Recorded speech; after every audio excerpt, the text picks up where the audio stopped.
Bueno, Gabriela, muchísimas gracias de nuevo por estar aquí, por compartirnos tu tiempo, tus opiniones, tu conocimiento. Muchísimas gracias. Muchísimas gracias a ti por la invitación también, Manuel. Chévere.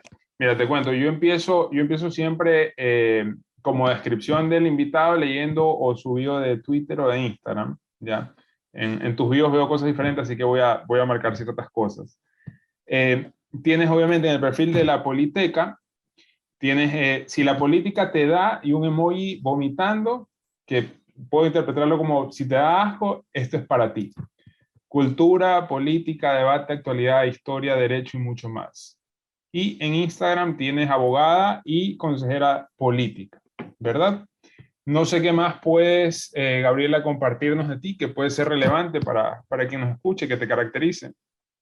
Bueno, a ver, les puedo contar que sí, en efecto, soy abogada, soy licenciada también en Relaciones Internacionales, me gradué de las dos carreras en la Universidad San Francisco de Quito, tengo una subespecialización en Derecho Penal y otra en Ciencia Política y actualmente soy maestrante en Políticas Públicas, estoy justamente terminando mi tesis que la basé en energías renovables. Como abogada yo trabajo no solo en energías renovables, sino también en temas de hidrocarburos. Y esta creo que es un área que se está ampliando bastante, o sea, creo que las energías renovables van a ser algo que vamos a estar hablando muchísimo en estas décadas que están por venir y creo que es hacia donde le tenemos que apuntar también. Aparte de eso, les puedo contar que yo trabajo como directora académica del think tank Libre Razón, que es un think tank de formación política. Entonces hacemos formación y capacitación a jóvenes de todos los partidos políticos y movimientos más allá de su ideología. Es más, estamos iniciando un nuevo ciclo ahora en este fin de semana justamente. Y aparte de esto, soy redactora para Lexix Blog, entonces ahí siempre estoy publicando un par de artículos acerca de temas interesantes de actualidad. Eso les puedo contar como mi formación académica y también compartirles que he hecho recientemente una capacitación en CETEC, entonces estoy ya avalada por el Ministerio de Trabajo también en ese sentido. Chéverísimo, chéverísimo. Hace unas semanas estuvimos conversando con Francisco Mendoza, Ah, chévere, sí, ahorita que mencionas libre razón. qué bueno. Este, bueno, Gabriela, yo te encontré realmente en Twitter, el algoritmo me llevó a la Politeca, que me pareció Ujú. súper interesante la forma, el objetivo, entonces quiero saber más o menos cómo nace esta idea de la Politeca, de hacerlo de esa manera y qué objetivo tienes con este medio, digamos. Mira, te puedo contar que yo soy consultora política y en algún momento del 2020 me habían ofrecido ser parte de la candidatura para parlamentaria andina. Y la verdad es que no hice campaña, o sea, lo acepté con muchísimo gusto, más que nada porque las personas que me lo ofrecieron teníamos más de 6 años de conocernos, pero no hice campaña alguna porque no me pareció que todavía, más que estar lista, no tenía mucho que ofrecerles a mis electores en el sentido de que tal vez y no conocían mi trabajo aún. Entonces, más que esto, yo decidí hacer mi participación política desde la parte civil, que creo que hay mucho más que hacer que un simple cargo político, y eso le recalco siempre a quienes son mis alumnos. Nosotros podemos hacer política sin siquiera participar por un cargo público, porque no nos detiene ese hecho, o sea, el no llegar a un cargo no nos detiene de poder hacer nuestros proyectos. Yo lo que quería era poder compartir con la gente de qué se trata esto de la política, porque estamos muy desarraigados, creo yo, de qué es lo que está pasando en nuestro país a nivel general, o sea, a nivel internacional, no entendemos muy bien qué pasa.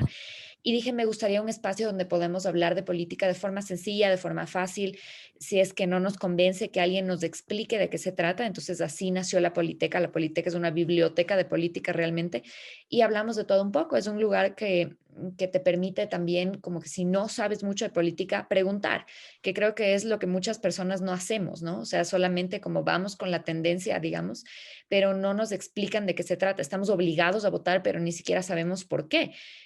No sabemos lo importante de las decisiones políticas, de los actores que están detrás, de si es que va a ser beneficioso o perjudicial también los temas que topemos, o si es que nos están ofreciendo cosas válidas también. Entonces dije, más que hacer campaña por mí y que realmente, si es que tú ves, no tengo creo que ni un post mío en campañas y demás, o sea, agradezco un montón la oportunidad, pero creo que no, creo, y eso también les dije a mis amigos y a las personas que me apoyaron en esta época, es si es que ustedes me vuelven a ver algún día en lista, quiero que sea porque me siento 50, o sea, 50,000 veces más preparada que esa vez y sobre todo que sé que puedo hacerlo bien, o sea, que no les voy a defraudar en ese sentido y sobre todo que ustedes conozcan primero mi trabajo, que creo que eso es lo que deberían hacer todos los candidatos.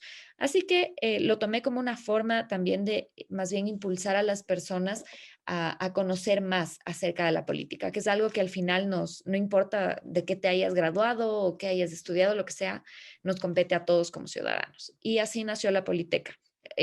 Tal vez ya tenía esta idea mucho antes de siquiera participar como candidata, pero lo oficialicé en ese sentido y dije, creo que mi aporte más grande puede ser el hablar con las personas y decirles, oigan, de esto se trata. O sea, no quiero que voten ahora por mí, me vale, o sea, no me interesa ganar, me interesa que ustedes entiendan de qué se trata todo esto que estamos haciendo ahorita. Así nació. Chéverísimo. Ajá. Sabes que yo ahí me identifico con lo que tú dices de cierta manera comunicar lo que está pasando en la política, tal vez de un lenguaje más sencillo, más espontáneo, porque de cierta manera también ese es uno de los objetivos que tengo con este podcast que he empezado.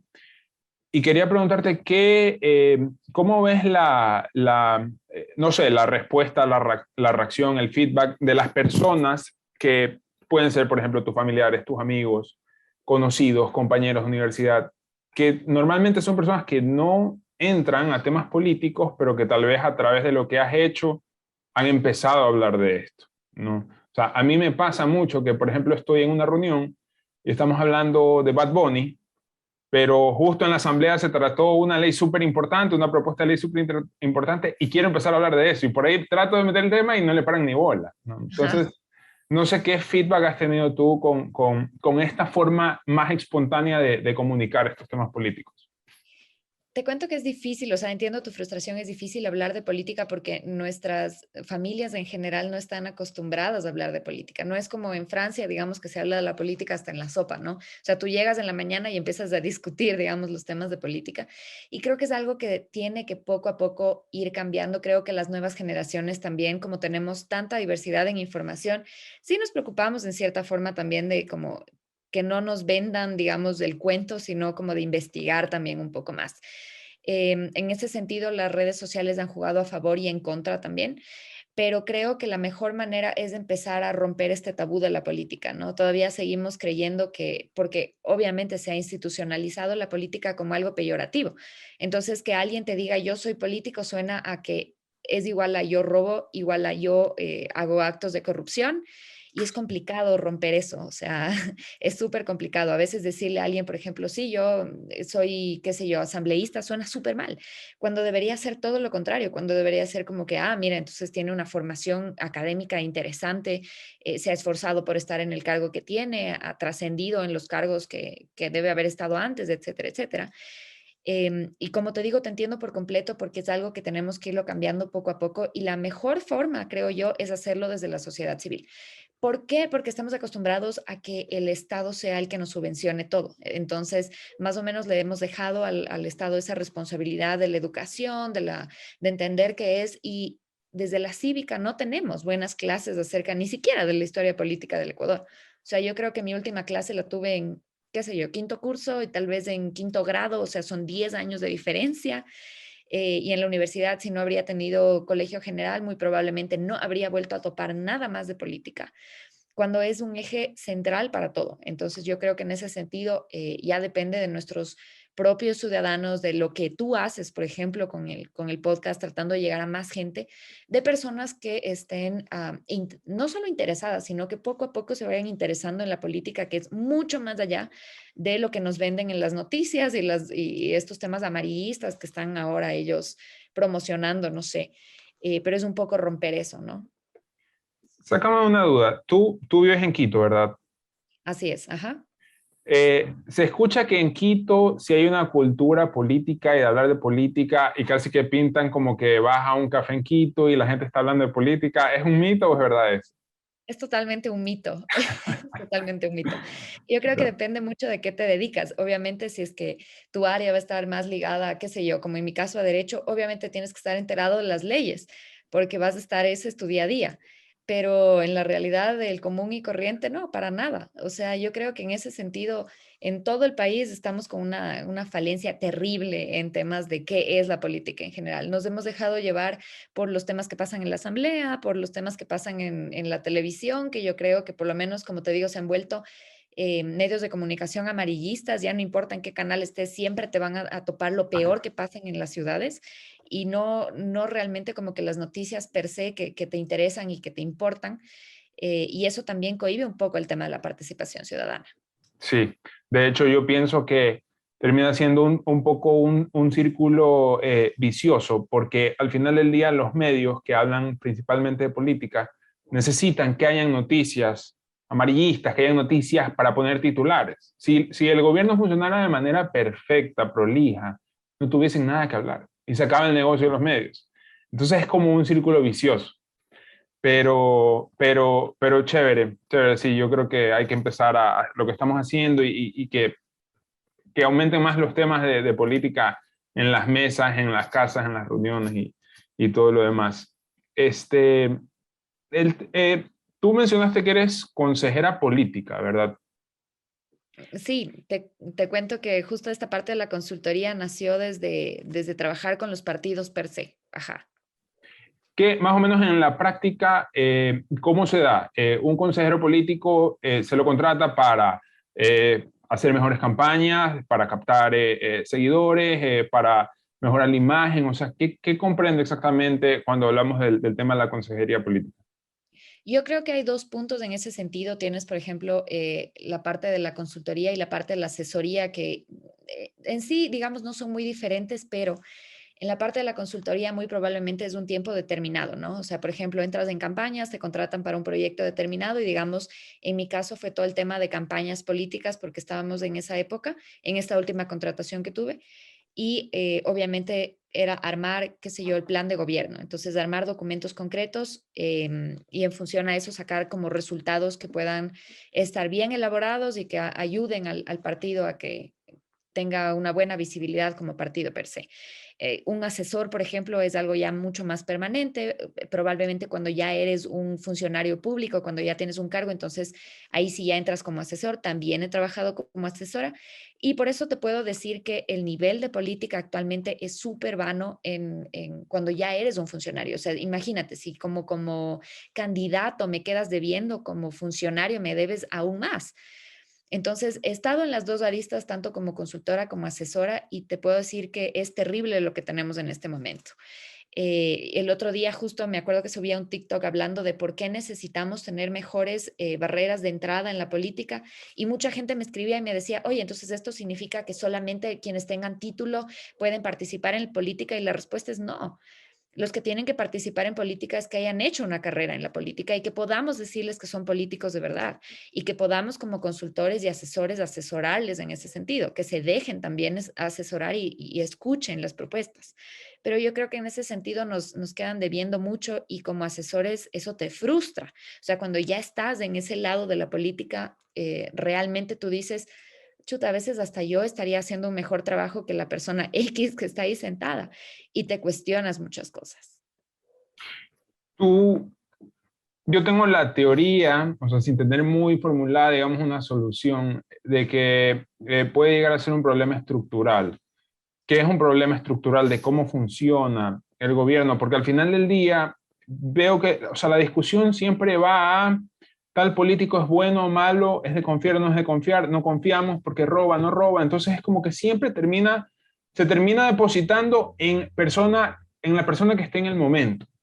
Entonces Ujú. la conclusión que yo saco es la manera en la que funciona el Estado actualmente le sigue dando demasiadas atribuciones a varios funcionarios y no tengo cómo solucionarlo, pero pienso que eventualmente la tecnología podría ayudar a que existan mecanismos en los que, no sé si la forma, está bien decirlo, que existe una mejor democracia, por ponerte un ejemplo, que no sea una elección de asambleístas cada 4 años, sino que la tecnología permita que sea más ágil y que más recurrentemente se evalúe o se reelija asambleístas bueno, están los asambleístas, pero que a través de la tecnología los ciudadanos tengan participación en las propuestas de ley que se están tratando, porque siento que está muy volcado como que el peso y la decisión a pocos individuos que están en el gobierno. Yo estoy totalmente de acuerdo contigo. Hablaba justo de este tema con uno de mis jefes en esta semana y me decía, hoy en día tenemos una tecnología que nos permitiría hasta tener el proyecto de ley en nuestros celulares. O sea, Bien. coger y decir, miren, esto estaban poniendo, no necesito necesariamente que te vuelvas tú un legislador, pero que me digas, por ejemplo, en una encuesta rápida, si es que algo cambiaría, si es que algo crees que debería variar, ¿no es cierto? Si es que estás de acuerdo o no estás de acuerdo o lo que sea, pero hasta nos ahorraríamos miles de cientos de dólares si es que empezamos a utilizar la tecnología por parte, por ejemplo, del propio gobierno, ¿no? Inviertes en eso y te ahorras una consulta popular, por ejemplo, con un mecanismo que sea netamente dedicado a la aprobación de leyes si es que sabes que tu asamblea no es fuerte. Porque sí nos quedan, yo creo que ellos son los que más nos quedan debiendo, o sea, los asambleístas creo que es la cuota popular más grande que nos quedan debiendo, seguido, diría yo, por el Consejo de Participación Ciudadana, que también es otro problema muy grande que tenemos actualmente, y es una forma de hacer nosotros como ciudadanos un sistema de pesos y contrapesos.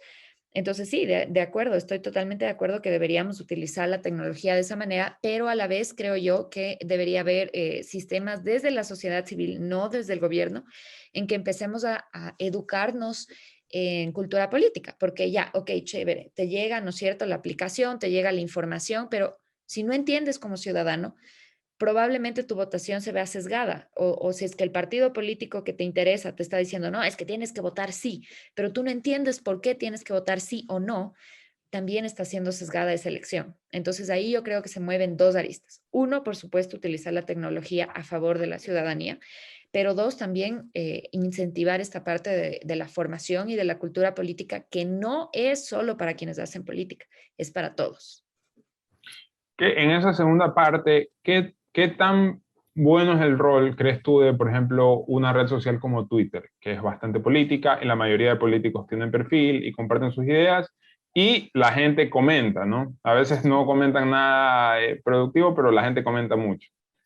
¿Tú crees que medio como que llena esa función de que... Claro, o sea, es, digamos, una suerte de tratar de tener al menos un medio de comunicación un poco más directo, pero como te digo, se refleja todavía que hay mucha carencia en el tema de conocimiento político, porque al final las personas que aportan, yo me he dado cuenta, por ejemplo, en TikTok, que la gente, yo antes no tenía Twitter, decía, es un medio de comunicación a mi gusto muy agresivo, ¿no? Yo veía cómo se mataban la gente y cómo de pronto a capa y espada le defendían a X persona, y yo decía, o sea, a esa persona ni siquiera le interesa y tú te estás matando con Juanito ahí tratando de contraponer tu ideología.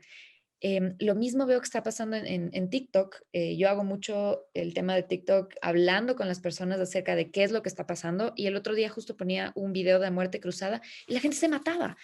Ah, que no sé qué, que que el lazo tal, que el gobierno no sé qué, que el correísmo no sé cuánto. Y yo decía, oye, o sea, antes de, chévere, que me des tu opinión, perfecto, pero primero, ¿por qué no escuchas todo? Lo mismo me pasó en un video de Ucrania y Rusia. Les decía, oye, ¿por qué primero no escuchas hasta el final?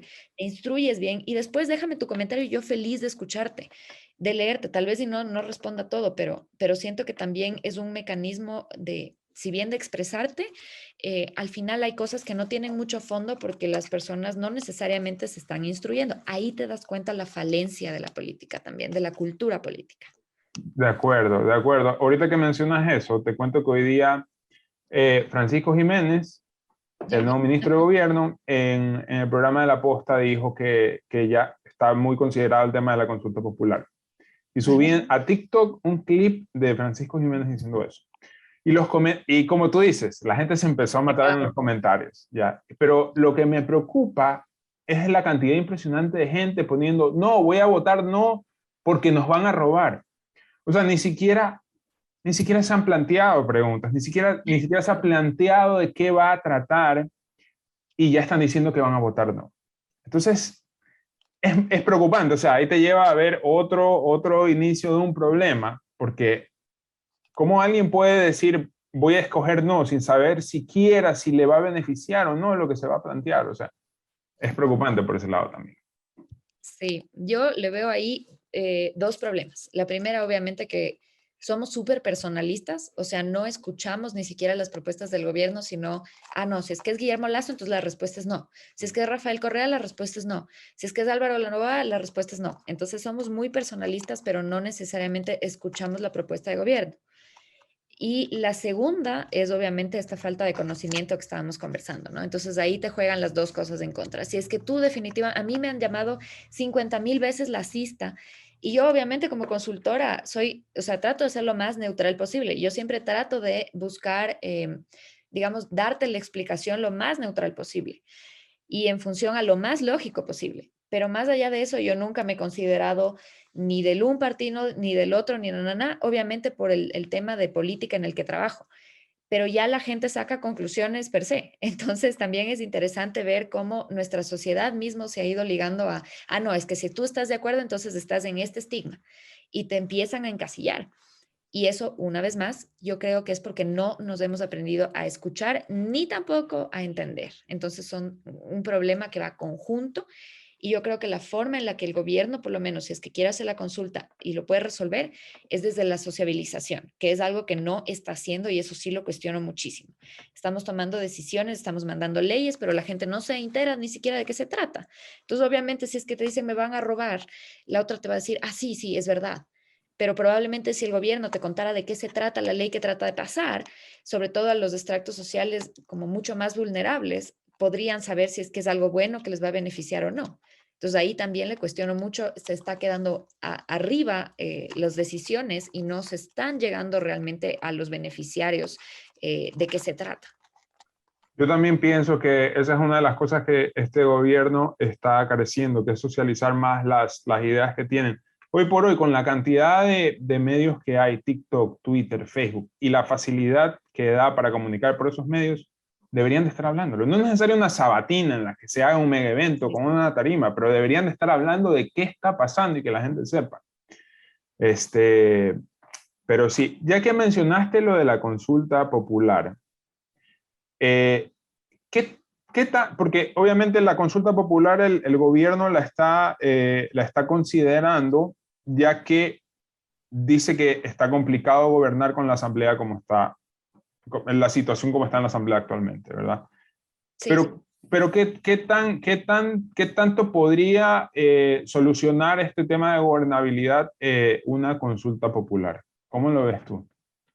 a ver, justo te cuento que me habían invitado a un programa a dar una entrevista esta semana y yo lo que les decía es, haya o no haya, por ejemplo, asamblea, porque hablábamos de la muerte cruzada, siempre va a haber oposición, ¿ya? Lo mismo creo yo en el tema de la consulta. Se haga o no la consulta, siempre va a haber oposición. Entonces, yo creo que en el tema de la consulta, lo que estamos tratando en primer lugar es no tener que llegar al tema radical de la muerte cruzada, que a mí me parecería actualmente una estupidez. Y más bien lo que deberíamos tratar ahí es mejorar en sí el tema de la democracia desde el código de la democracia en sí, que es algo que yo le veo con mucha falencia. En ese sentido, mejorar, como te digo, el tipo de asambleísta que llega al poder y el tipo de político en general que llega al poder. Esa sería la primera reforma que yo haría dentro de la consulta popular. Ahora, una consulta popular nos cuesta más o menos como unos 50 millones de dólares. Entonces, si ya te vas a gastar todo ese dinero, que para mí es mucho mejor que obviamente gastarte unas elecciones generales en caso de tener una muerte cruzada y sobre todo la implicación política, porque te desestabiliza como país llegar a una muerte cruzada, tienes que hacer unas preguntas racionales, o sea, tienes que tener un plan de acción, no es que voy a hacer consulta ya, pero ¿qué quiero reformar? Para mí, lo primero que deberíamos reformar es el tipo de político que tenemos, porque de nada nos va a servir hacer una consulta o una muerte cruzada si es que en las futuras elecciones vamos a seguir teniendo estos señores que no están obviamente preparados para ejercer sus cargos y es obvio. Una vez más allá de que tengas un título o lo que sea, yo voy a la formación política. Les daba un ejemplo y les decía, es como que si yo te dijera, te voy a operar, Manuel. pero yo soy abogada. O sea, ¿tú te dejarías operar por alguien que no tiene idea de medicina, que nunca ha estado en una sala de operaciones? O sea, no. Entonces es lo mismo en la asamblea. Tú dejarías que alguien que no tiene idea, que nunca ha topado la constitución, que nunca ha abierto, que no entiende de leyes, tope algo que va a cambiar tu destino como ciudadano. Es que a mí me parece absurdo. Eso es a lo que yo voy. Tú te puedes no haber hecho abogado, pero tú puedes haberte hecho político. Y eso significa que tú te puedes haber graduado de ingeniero, pero has hecho una carrera política. Y está bien, porque has pasado por varios cargos, porque has aprendido cosas, porque has estado en partidos, has estado en campañas, entiendes cómo funciona. Pero si yo partido te digo, Manuel, mañana vas a ser asambleísta, tú vas a llegar y vas a decir, chuta, ¿y ahora? O sea, chévere, pero ¿y ahora? Eso es a lo que voy. Entonces, hacia allá tiene que ir. De acuerdo, de acuerdo. Este, igual todavía no es algo confirmado que se vaya a dar este tema de la consulta, ¿verdad? No, todavía. O sea, en teoría sí lo quieren hacer, pero me supongo que más adelante. Ya. Y otra cosa que te quería preguntar, que hay un post súper interesante eh, de algo que realmente no termino de comprender. Y obviamente, digamos, en una explicación tal vez más breve, porque sé que estás corta de tiempo, el Consejo de Participación Ciudadana suena tan bonito, ¿no? La participación ciudadana suena excelente, pero en la práctica, ¿qué está pasando y por qué es algo que recibe tanta crítica? Mira, el Consejo de Participación Ciudadana al final es nuestra función que elige a autoridades. Entonces, imagínate, tienen el rol de elegir, qué sé yo, al fiscal, al procurador general, al contralor. Entonces, son autoridades de alto rango. Ahora, mi pregunta es, ¿las personas que están ejerciendo los cargos altos del Consejo de Participación Ciudadana están preparados? Yo creo que no. O sea, hemos tenido tantas cosas ahí, desde personas que han estado inmiscuidos en casos de corrupción. eh, bueno, les hemos sacado, ¿no es cierto? O sea, me acuerdo del papelón, del tema del cura Tuárez y todo, o sea, hasta le lincharon en las manifestaciones del 19 de octubre, se fue preso, o sea, un montón de cosas. Entonces es una función que por lo menos debería estar con unas personas que, digamos, eh, sí, pues, o sea, son respetadas por la sociedad en general, cumplen con los parámetros, tienen más de 10 años de experiencia, etcétera. Yo creo que eso no está pasando ahorita. Entonces, una de las cosas que ha querido hacer el gobierno es eliminar esta función, porque antes de la Constitución del 98 esta función la desarrollaba la Asamblea Nacional. Obviamente con nuestra constitución actual es una copia de las constituciones del neoliberalismo, le llamamos nosotros, que estuvieron súper de moda en países como Bolivia, en países como Venezuela y obviamente se implantó aquí en el Ecuador, pero es una copia, no es que nos inventamos nosotros. Era una tendencia global por este tema del socialismo del siglo XXI. Pero más allá de copiar cosas que nos parecen útiles o no, o aplicables o no, no tenemos pues a las autoridades preparadas para elegir esos cargos altos. Si es que sobre todo te cuestionas si es que la autoridad es corrupta o no, no sé, pues cómo va a nombrar un fiscal general de la nación que se supone que tiene que hacer valer los derechos y perseguir justamente los delitos. Entonces, o sea, una de las cosas que se busca es eliminar este consejo porque al final es algo que lo podría hacer la asamblea. No digo que vamos a estar en mejores manos, para nada, pero al menos nos estamos ahorrando una buena parte de impuestos con el cual estamos pagando los cargos, ¿no? Porque todo al final terminamos pagando nosotros. Claro, claro, perfecto. Y con esta para cerrar, y los que participan en el Consejo de Participación Ciudadana, ¿cómo son elegidos? Los consejeros es el nombre, ¿verdad? Al final, y tristemente, no los elegimos nosotros. Entonces, ese también es otra cuestión, ¿no?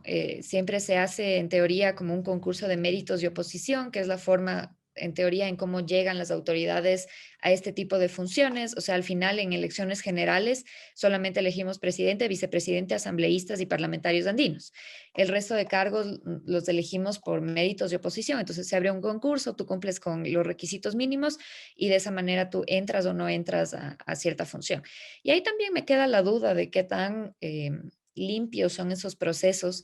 Te cuento que yo estuve participando alguna vez en un proceso de elección pública y llegué hasta el final y al final me dijeron que ya había, o sea, aquí entre chiquis, digamos, había una lista que ya estaba hecha. Entonces yo dije, ¿para qué me hicieron concursar con 1,700 personas?